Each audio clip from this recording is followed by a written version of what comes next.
जब जब मोदी डरता है पुलिस को आगे करता है। दोस्तों, ये नारे सोशल मीडिया पर आजकल ट्रेंडिंग में है। चारों ओर किसान आंदोलन की चर्चा हो रही है। हर ओर ये सवाल हो रहा है, ये सवाल उठ रहे हैं कि आखिर क्यों किसानों को दिल्ली जाने से रोका जा रहा है। हजारों की संख्या में किसान अपनी मांगों को लेकर शंभू बॉर्डर से लेकर खनौरी बॉर्डर पर लगातार डटे हुए हैं और सरकार और प्रशासन किसानों पर लगातार जुल्म ढा रही है। यहां तक कि उन पर गोलियां तक चला दी गई हैं, जिसमें एक किसान, युवा किसान तक की मौत हो गई है। लगातार किसानों पर आंसू गैस के गोले दागे जा रहे हैं, रबर गन से फायरिंग भी की जा रही है, जिसकी तस्वीरें दोस्तों आपको भी देखनी चाहिए। कैसे दोनों बॉर्डर पर किसानों पर खुलेआम फायरिंग की गई है, नजर डालिए इस वीडियो पर।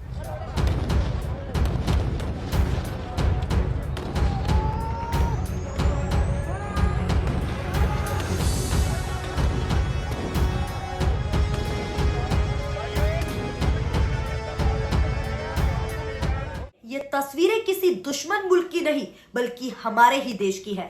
कैसे किसानों पर खुलेआम फायरिंग की जा रही है, ये तस्वीर आपके सामने है। इन वीडियो और फोटो ने सबको झकझोर कर रख दिया है। इतना ही नहीं, यहां तक कि एक किसान दोस्तों, उसकी मौत भी हो चुकी है। वो एक युवा किसान था जो महज 21 साल का नौजवान किसान था। प्रशासन की गोलियों का दो बहनों का इकलौता भाई शिकार बन गया।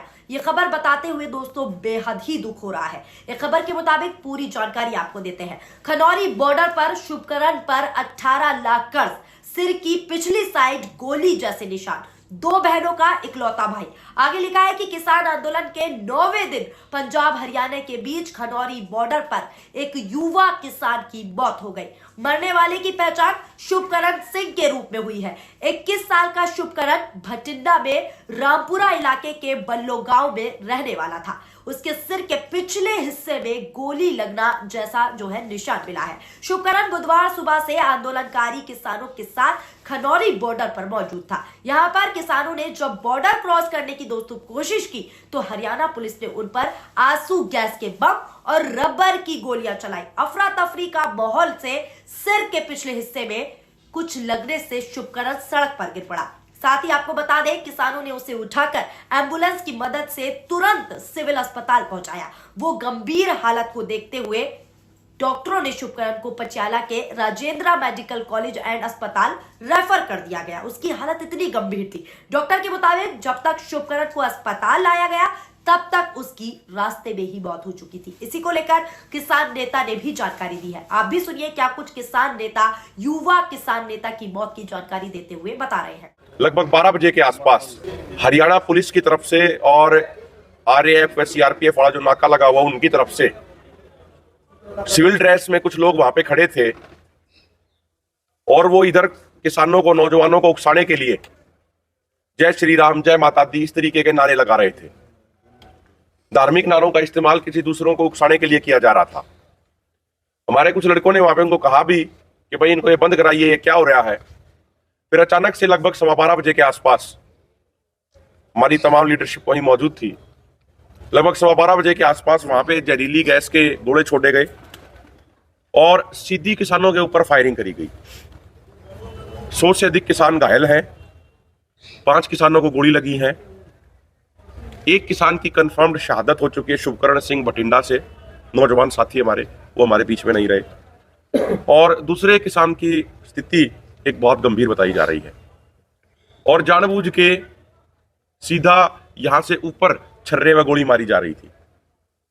बहुत सारे साथियों को, हमें भी छर्रे लगे हैं, कई साथियों को छर्रे लगे हैं, आंखों में भी छर्रे लगे हैं बहुत सारे साथियों के। और उसके बाद जो नाका लगा हुआ, उस नाके को पार करके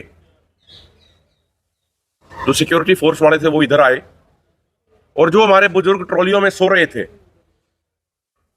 उनको उठा के, लगभग 12-13 लोगों को उठा के उनको बोरियों में डाल के उनको उधर दूसरी साइड ले गए।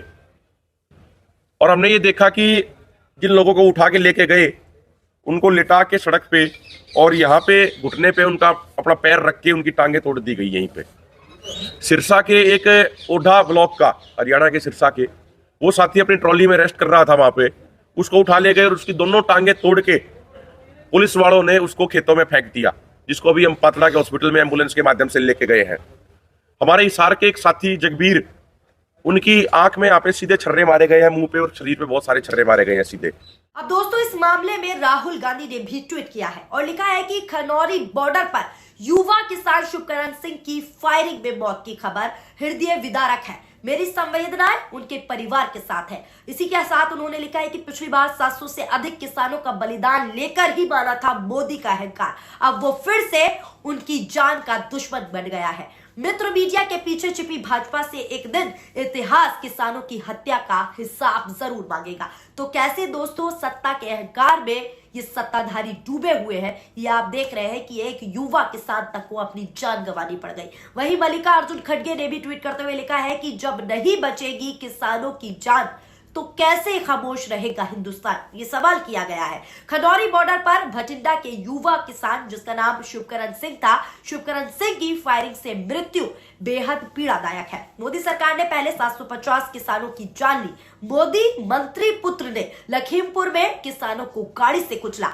याद दिलाना जरूरी है कि मध्य प्रदेश के मंदसौर में भी भाजपा सरकार के तहत पुलिस फायरिंग में किसानों की जान गई थी। मोदी जी ने खुद संसद में इन्हीं किसानों को आंदोलन जीवी व परजीवी जैसे अपशब्द कहे हैं। 10 साल का भाजपा राज किसानों के लिए पीठ पर लाठी और पेट पर लात के समान है।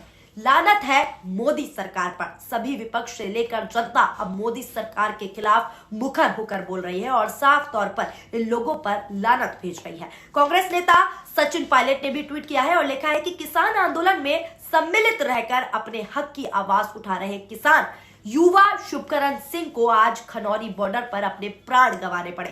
किसानों का बहता लहू का हर कतरा सत्य व न्याय के संघर्ष की गवाही दे रहा है। पूरा देश किसानों के साथ खड़ा है। किस तरीके से अब किसानों की सपोर्ट में पूरा देश है, ये आपके सामने है। मोदी राज में कैसे किसानों पर लगातार जुल्म हो रहे हैं, ज्यादती हो रही है, इस वीडियो को देखकर आप भी समझ गए होंगे। यहां तक कि इस जुल्म ज्यादती के तहत जो है एक युवा किसान नेता को अपनी जान भी गंवानी पड़ी। तो देख लीजिए सत्ता का अहंकार, यह है सत्ता की असली सच्चाई कि देश के अन्नदाताओं पर कैसे जुल्म किए जा रहे हैं। फिलहाल दोस्तों इस खबर को लेकर आपकी क्या राय है, नीचे कमेंट बॉक्स के जरिए अपनी राय जरूर दें। वीडियो पसंद आई हो तो वीडियो को लाइक कीजिए और हमारे चैनल यानी कि सोशल न्यूज को सब्सक्राइब करना ना भूलें। शुक्रिया, धन्यवाद, नमस्कार, जय हिंद, जय भारत। चैनल को लाइक, शेयर एंड सब्सक्राइब करें और बेल आइकन दबाना ना भूलें।